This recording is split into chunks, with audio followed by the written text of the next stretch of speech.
আসসালামু আলাইকুম ভিউয়ার, সবাই কেমন আছেন? আশা করি সবাই ভালো আছেন। আজকে যে বিষয়টা কথা বলবো আমার নিজের আত্মজীবনের সম্পর্কে কিছু অংশ করব। আমি যখন 2006 সালে পড়ি, 6 সালে এসএসসি দিই, তারপরে হচ্ছে এক চেলা লাগাই, তাবলিগের সময় লাগাই। আর এর আগেও আমি ক্লাস 5 থেকে নামাজ রোজা পড়ি। আর ক্লাস 5 থেকে ছোটোবেলার থেকে নামাজ পড়ি। মসজিদের সাথে উঠা বসা আছে, ওই বিভিন্ন তাবলিগের জামাত এসত বিদেশের থেকে, ওদের সাথে বসতে খুব ভালো লাগতো। আমিও ভাবতাম যে আমিও একদিন 3 চিল্লা দেবো। সেই স্বপ্ন পূরণ হইল এসএসসির পরে, ইন্টারের পরে 2008 সালে কাকরাইলে অ্যাডমিশনের সময় আমি 3 চিল্লা লাগাই ফেলি। তা 2008 সালে আমি যখন অ্যাডমিশন দিই, তখন হচ্ছে যখন বন্ধুরা ছিল, তখন ঢাকা শহরে থাকার জায়গা ছিল না। তো আমি মসজিদে বসে বসে ওই বিভিন্ন পরীক্ষার এই খোঁজ নিতাম। তখন পরীক্ষা দেওয়া শেষ, অ্যাডমিশন সব।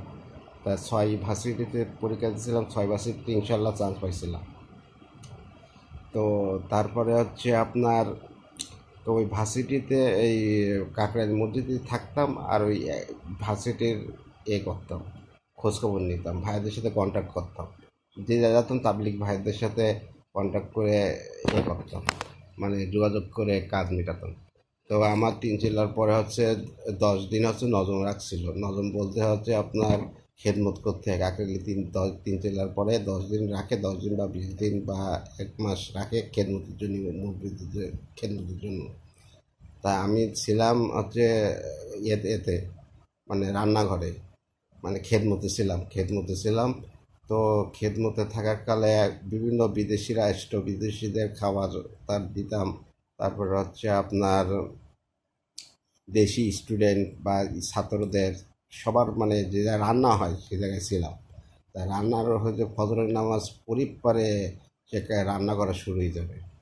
আর ওই জায়গায় আছে কোনো সিস্টেম না, মানে 3 বেলা খাওয়া দাওয়া ফ্রি ছিল আমার জন্য। যারা কাজ করতো তাদের জন্য খাওয়া দাওয়া ফ্রি ছিল।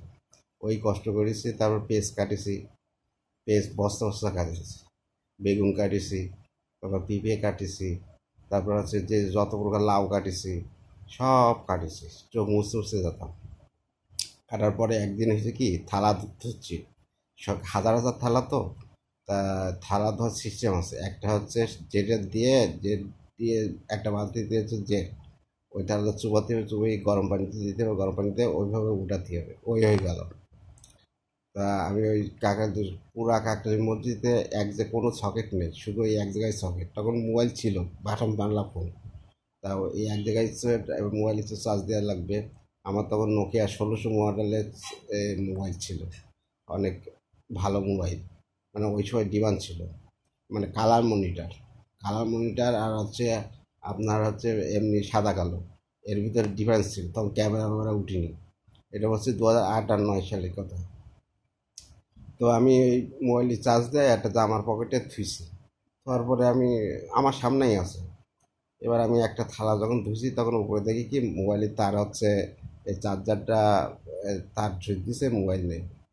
এবার আমি গিয়ে দেখি পকেটে সত্যি সত্যি মোবাইল নেই।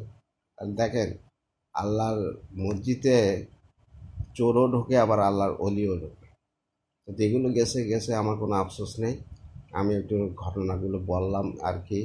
আমি আজকে রিপন কুরাজ হয়ে করে ওঠার কারণ হচ্ছে, এমনি এমনি রিপন কুরাজ হয়নি, এমনি এমনি মানুষ ফলো করিনি, এমনি এমনি মানুষ গান গান গাইছি। আমার আগের ফেসবুক আইডি নষ্ট হয়ে গেছে, আমার ফেসবুক আছে, আমি কোনোদিন কারোর কাছে হাত পাতিনি।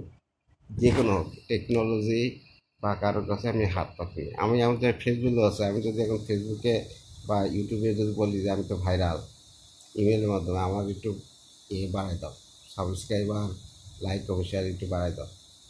এরাও এই মানে আপনার হচ্ছে বুস্ট, যেটা বলে, আমি এখন প্রত্যেকটা এবারেই হচ্ছে আমি শূন্য থেকে শুরু করি। আর আল্লাহ আমার সফলতা দেন আপনাদের সহযোগিতায়। আচ্ছা, ভালো থাকবেন। আর আমার রিপন কুরাজ হচ্ছে ইউটিউব চ্যানেল, ওটাকে আপনার সাবস্ক্রাইব করবেন, লাইক, কমেন্ট, শেয়ার দেবেন এই ভিডিওতে, এতে আমি উৎসাহিত হই। আর আর রিপন কুরাজ হচ্ছে আমার ফেসবুক পেজ, ওটাকে আপনার ফলো করে রাখবেন। সবাই ভালো থাকবেন, সুস্থ থাকবেন, আর আমার ভিডিও বেশি বেশি দেখবেন। ধন্যবাদ।